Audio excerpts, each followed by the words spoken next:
তো আজ আমি আপনাদের দেখাবো কিভাবে ইউটিউবে ভিডিও আপলোড দেওয়ার আগে থাম্বনেইল ব্যবহার করবেন, অর্থাৎ থাম্বনেইল বসাবেন। তো এটাই আজকে দেখিয়ে দিব। তো প্রথমে ইউটিউবে চলে যাব, এবার ক্রিয়েট করব, আপলোড ভিডিওতে ক্লিক করব,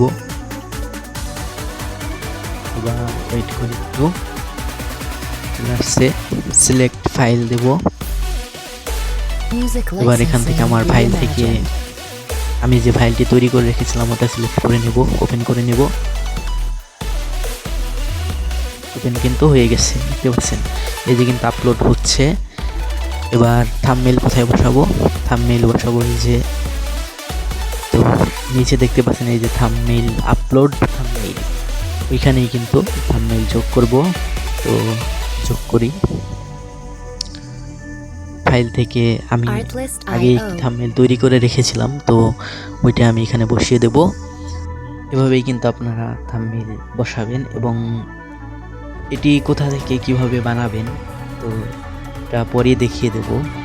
তো ইউটিউবিং করার ক্ষেত্রে থাম্বনেইল কিন্তু একটি গুরুত্বপূর্ণ বিষয়।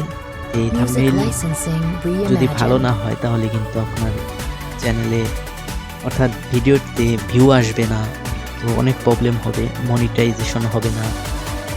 অর্থাৎ আপনাকে এমন একটি থাম্বনেইল তৈরি করতে হবে যা একটি সুন্দর থাম্বনেইল হবে, অর্থাৎ মানুষ যাতে যখন ওই আপনার ভিডিওটি যখন মানুষের সামনে পৌঁছবে তখন যাতে মানুষ ওটা দেখেই আপনার কভার যে পেজটা থাকবে, প্রথমে কভার পেজ থাকবে, ওটা দেখে যাতে মানুষ ইন্টারেস্টেড হয়ে ওখানে ক্লিক করে, এরকমভাবে একটি থাম্বনেইল তৈরি করতে হবে। তো আমি পরবর্তী ভিডিওতে দেখিয়ে দেবো কোথা থেকে কিভাবে তৈরি করবেন।